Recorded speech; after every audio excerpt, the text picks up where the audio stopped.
Bon, merci beaucoup, hein, encore une fois pour votre invitation. Comme dirait le poète, Ma ahla rujou'u ilaykum. Et vous le savez.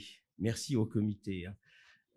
Puisqu'on est aussi dans les annonces et suite aux ateliers qu'on a fait hier, avec la participation de tous, comme vous le savez, j'ai la chance de revenir parmi vous au mois de janvier prochain.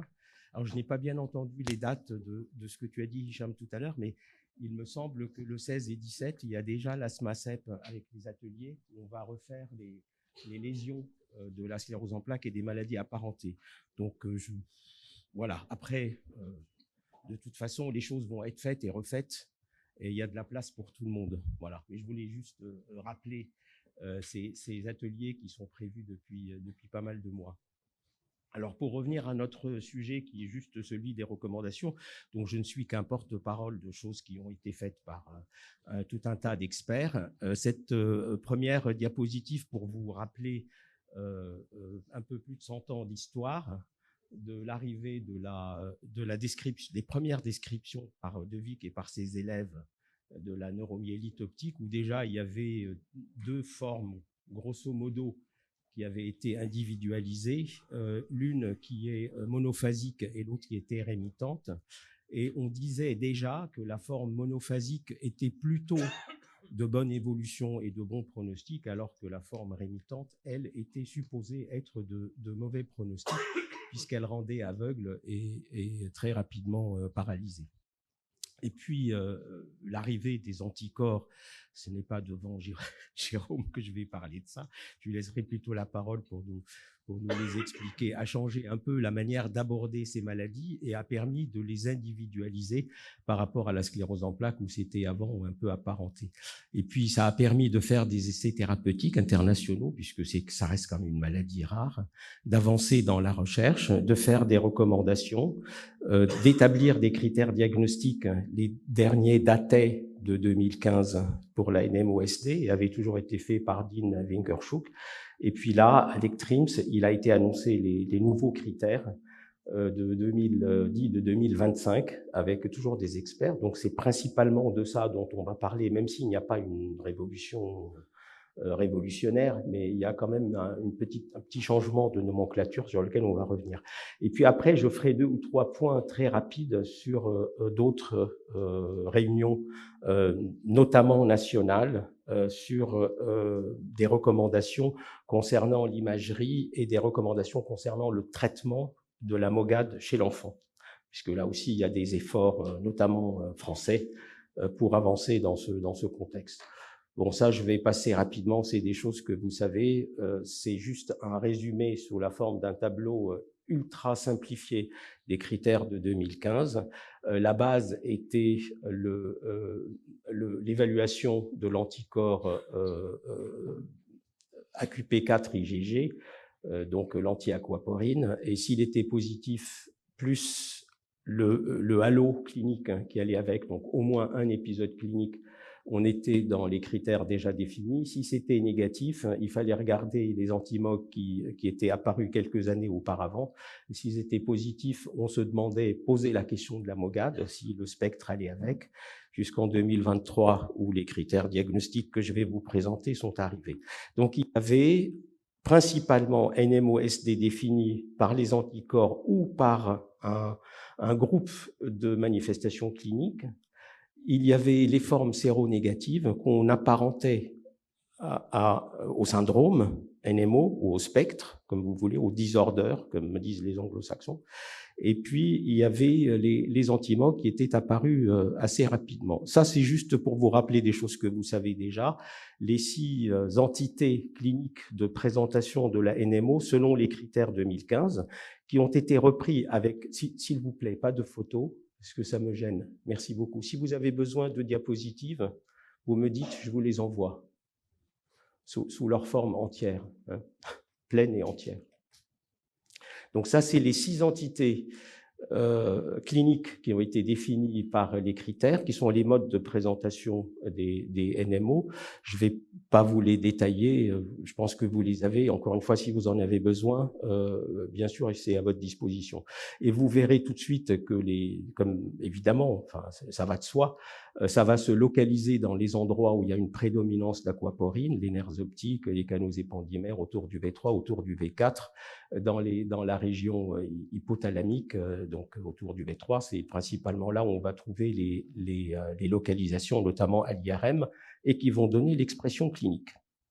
Alors, la MOGAD, comme je vous l'ai dit, c'est 2023 que les critères diagnostiques ont été proposés et ces critères ont été validés. Là, c'est basé toujours sur les 6 modes de présentation, la neuropathie optique, la myélite, l'encéphalomyélite aiguë disséminée. Vous vous souvenez, pour ceux qui étaient présents aux ateliers hier, on a dit que ça pouvait être une entité, mais que c'était surtout au plan neurologique un mode de présentation d'un certain nombre de maladies, l'encéphalomyélite, et un des modes de présentation de la MOGAD, c'est sous la forme d'encéphalomyélite aiguë disséminée.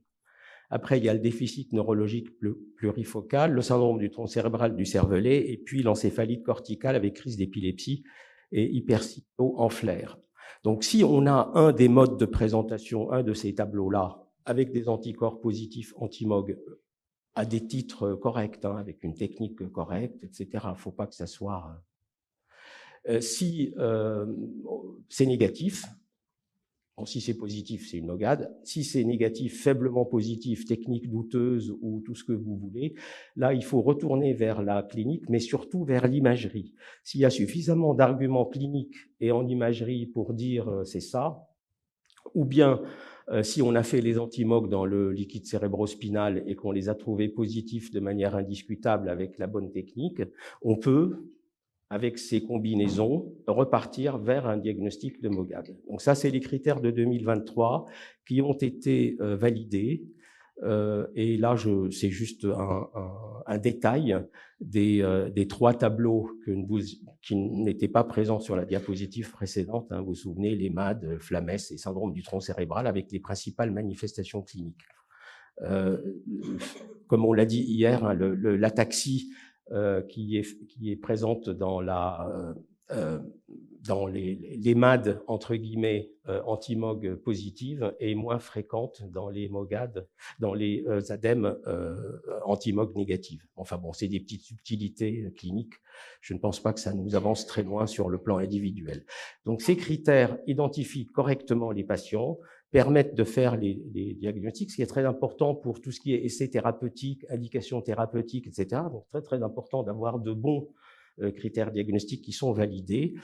Il y a quelques faux négatifs, puisque, comme vous le savez certainement, et on l'a répété hier, il y a des formes de MOGAD avec des IRM initiales dites normales, et qu'il faut répéter 15 jours plus tard pour voir apparaître les lésions. Et puis, dans la sclérose en plaques, il y a des faux positifs, notamment à des taux faibles, et notamment avec des techniques qui ne sont pas le LCBA. Alors, ça, on vient maintenant dans le vif du sujet avec ce qui a été présenté par Dean Wingerschuk à l'ECTRIM sur les nouveaux critères qui ont été mis à jour par rapport à 2015 et qui vont concerner principalement la NMO-SD et la séparation, en fait, entre des maladies et des syndromes. On va parler de maladies quand il y aura quelque chose de bien authentifié, bien caractérisé au plan sérologique. Ça va être le cas de la NMO-SD anti-AQP4 positive, comme c'est le cas pour la MOGAD. Ils ont dit qu'il n'y avait pas de raison que la MOGAD soit une maladie et que la NMO-SD reste un syndrome. Bon, ça peut se comprendre. Donc, ce qui a été dit pour la mise à jour de ces NMO-SD anti-AQP4 positifs, c'est qu'il fallait rajouter au syndrome aigu du tronc cérébral de 2015 le cervelet. Donc, ça correspond en fait à tout l'étage infratentoriel ou à la fosse postérieure, et qu'il fallait reconnaître des manifestations cliniques caractérisées, là encore on en a parlé hier, qui sont notamment les spasmes toniques paroxystiques et le prurite neuropathique. Donc ça vient s'ajouter au spectre des manifestations cliniques qui sont évocatrices de la NMO. Et puis ces critères s'appliquent aussi bien chez les adultes que chez les enfants. Cela dit en passant, souvenez-vous, la NMO anti-AQP4 positive est très rare chez l'enfant, et la double séronégative, elle est exceptionnelle chez l'enfant. Chez l'enfant, c'est plutôt la MOGAD, chez l'adulte, c'est plutôt NMO-SD AQP4+, ou doublement négative. Alors, la biologie, c'est juste insister sur le fait qu'il y a un test qui est très sensible et hautement spécifique, qui est le Live CBA. Donc, c'est ça qu'il faut faire. Le test sur cellules fixées, il est spécifique, mais il est moins sensible. Donc, si on fait le test LCBA au départ et qu'il est négatif, la question se pose de le répéter après, mais je crois qu'au jour d'aujourd'hui, les recommandations ne sont pas très claires dessus. Si vous l'avez positif sur des cellules fixées et pas le LCBA, vous n'avez pas besoin de refaire le LCBA, puisqu'ils ont la même spécificité. En revanche, s'il est négatif sur le fixé ou sur des tests ELISA, il faut le refaire en LCBA. Ça veut dire que la technique que vous avez utilisée n'est pas la bonne. Donc, le meilleur test, c'est bien le test des cellules vivantes. C'est le plus important. Après, il y a eu des questionnements sur l'utilité de faire les anti-GFAP pour le diagnostic de la NMOSD. Il y avait la moitié à peu près des experts qui étaient pour, l'autre moitié qui a dit qu'il n'y avait pas suffisamment d'arguments aujourd'hui pour l'utiliser comme marqueur diagnostique de cette entité, et donc ça a été remis à de prochaines réunions d'experts. Donc au jour d'aujourd'hui, anti-GFAP, même si c'est prometteur, et c'est pareil pour les neurofilaments, ne sont pas inclus dans les critères diagnostiques 2025. Je pense que c'est ça qu'il faut retenir de cette histoire. Alors après, il y a eu quelques petits rajouts, notamment pour l'IRM. Donc on a vu la clinique, la biologie, et maintenant l'IRM. L'IRM, ils disent qu'il faut faire le cerveau et l'IRM total. Très bien. Il faut faire aussi les nerfs optiques. Il faut faire avec gadolinium en cas de présentation de neuropathie optique. Ils disent que le PEV et l'OCT peuvent être utilisés. Ils rajoutent des patterns qui sont notamment liés aux publications de la même équipe, de Wingershoek, sur les atteintes de la fosse postérieure, notamment du cervelet. Donc, ils rajoutent les lésions autour du V3 ou du V4 qui étaient déjà présumées, donc V3 et V4. Ils rajoutent, vous vous souvenez, le nuage, la prise de gadolinium linéaire en pseudo-nuage du corps calleux et qui parfois donne une petite flamme qui sort d'une des cornes frontales qu'ils appellent le flame sign. Et donc tout ça, ça a été rajouté dans les critères diagnostiques. Et ils rajoutent les bright spotty lesions que tout le monde connaît depuis très longtemps et qui ne figuraient pas en tant que tels dans les critères diagnostiques. Donc tout ça, c'est maintenant dedans. Et donc, comme je vous l'ai dit, on passe de syndrome NMOSD, on passe de disorder à maladie, à disease. On garde la NMOSD, mais le D n'est plus disorder, ça devient disease. Et si jamais les anticorps sont négatifs, on parle de syndrome, d'accord? Et la MOGAD devient une maladie distincte. Et puis, la suite est faite de ces malades négatifs qui sont dans le syndrome. Et là, il y en a deux. Si le phénotype est celui d'une NMOSD, on dit qu'on est vraiment parallèle ou tout proche. On continue à l'appeler syndrome, mais on n'est pas loin de la maladie. Mais il nous manque encore les anticorps. Et puis après, vous avez des phénotypes qui ne remplissent pas les critères parce que c'est uniquement une seule localisation, même si elle peut se répéter, mais c'est toujours la même. Et puis là, on dit que c'est proche, mais on n'a pas encore réussi à la rattacher totalement. Alors, cette slide qui vous résume ce qui a été présenté par Dean Wingershoek. Dans les présentations, on fait les sérologies où c'est positif et on parle de maladie, où c'est négatif et on parle de syndrome. Si c'est positif, on est soit dans les anti-MOX, soit dans les anti-aquaporine 4, puisque l'association des deux, a priori, n'existe pas, sauf avis contraire de Jérôme. Et donc, dans les syndromes, comme je vous l'ai dit, il y a les apparentés. Alors, pour aller vite, parce que le temps passe, il y a eu un effort français pour mettre en place le protocole d'imagerie qui doit être réalisé devant une suspicion ou devant l'existence d'une NMO qui est connue, aussi bien au départ que pour le suivi, avec des séquences qui ressemblent fortement à ce qu'on fait dans la sclérose en plaques. C'est-à-dire qu'il est recommandé de faire du FLAIR 3D isotrope, du T1 écho de gradient, et maintenant on va faire du 3D spin écho après injection de gadolinium parce qu'on a une meilleure pondération T1. Il recommande aussi de faire de la DIF parce que certaines lésions nécrosantes de la NMOSD flash en DIF, et voire font chuter l'ADC. Et puis, évidemment, l'injection de GADO est demandée avec un GADO macrocyclique pour ne pas avoir des dépôts de gadolinium et des problèmes issus de ça. Ils disent aussi qu'il faut examiner les orbites, et puis là, les orbites, ça veut dire les nerfs optiques, et puis là, il y a, je ne sais pas pourquoi, ils ont juste parlé de la séquence Dixon pour le Siemens. À mon avis, les experts n'avaient que des Siemens, alors que la séquence principale d'exploration, c'est la STIR. La STIR n'existe pas chez Siemens. La STIR, c'est la séquence qui donne d'emblée une suppression du signal de la graisse orbitaire, avec une inversion de l'angle initial. Elle n'existe que sur General Electric et Philips, et Siemens ne l'ont pas, et ils ne l'ont pas mentionné. Donc, il faut quand même qu'on revoie cette histoire avec le groupe d'experts. Et puis, ils disent, parce qu'il y a beaucoup d'études qui ont travaillé sur le FLAIR 3D reconstruit en coronal pour voir les voies visuelles et sur le DIR 3D reconstruit, ils disent qu'on peut les utiliser en reformatant pour pouvoir voir les voies visuelles. Cela dit, ces séquences ne sont pas anatomiques. FLAIR et DIR ne sont pas anatomiques. Ça permet de bien voir avec une très bonne sensibilité les atteintes des voies visuelles, mais pas de voir l'anatomie. Donc, pour le diagnostic différentiel, ça pourrait poser des problèmes. Et puis après, pour la moelle, ils disent qu'il faut faire toute la moelle. C'est à peu près la même chose que pour la CEP. Il faut faire les 3 étages pour ça, avec au moins 2 plans si jamais il y a des lésions, etc. Alors, pour le suivi, c'est difficile. Bon, je pense que c'était ultra hétérogène dans les centres. En gros, ce qui est proposé, c'est de faire tout au départ. Dans les 6 mois qui suivent, l'endroit qui a été atteint au début, pour la surveillance, donc de ne pas tout refaire, ce qui me semble, moi, un peu particulier, mais bon, voilà. Et puis après, ils disent tous les 3 ans, on refait une IRM du système nerveux central chez les patients. Bon, je vous livre les recommandations, et évidemment, ça sera à vous de jouer. Bon, ça, je vous en ai parlé, donc on va avancer. La détection dans le liquide, vous le savez, pour les anti-AQP4 n'est pas recommandée.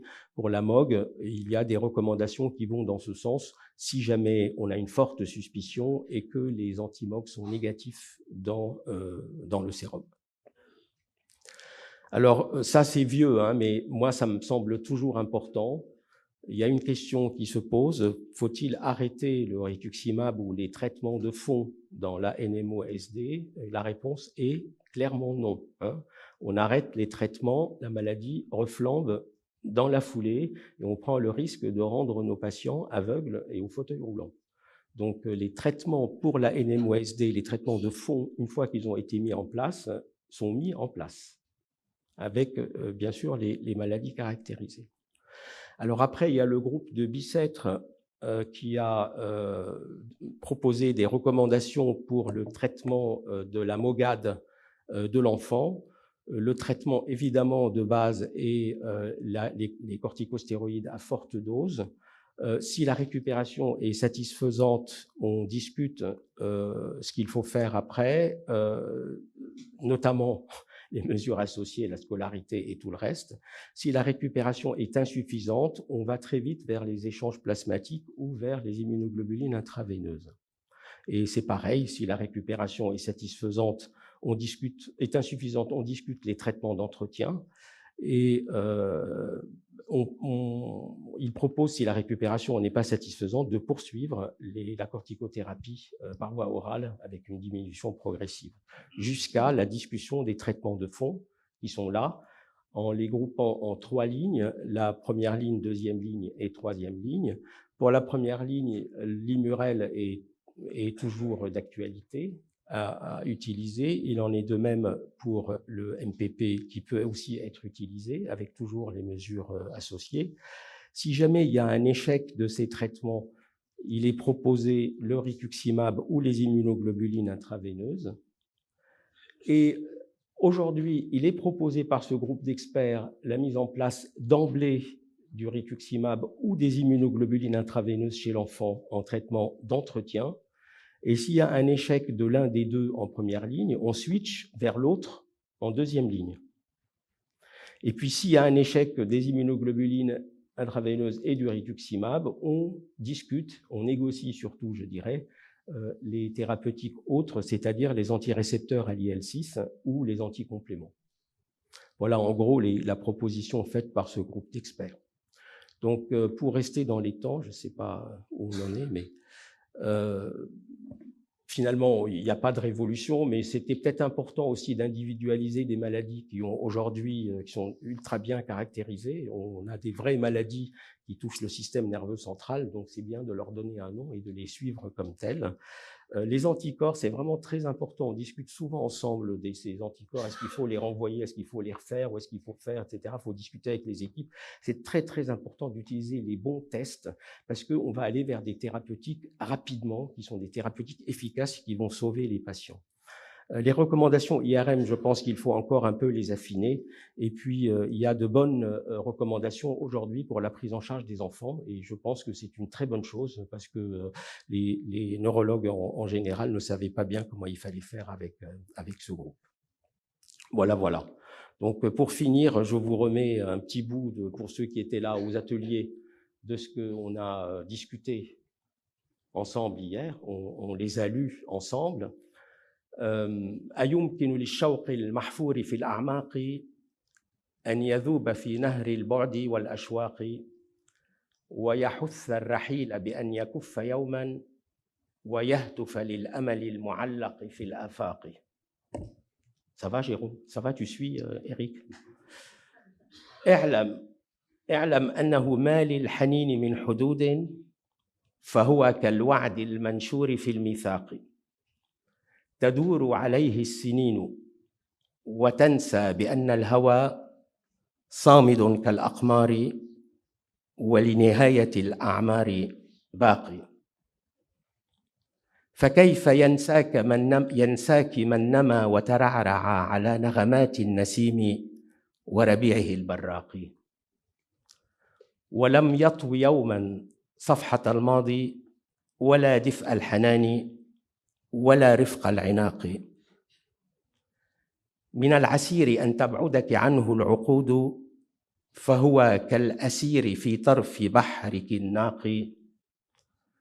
ترحله الأمواج عن شط عينيك ويوم تعيده إليك ينسى هول الفراق. Merci.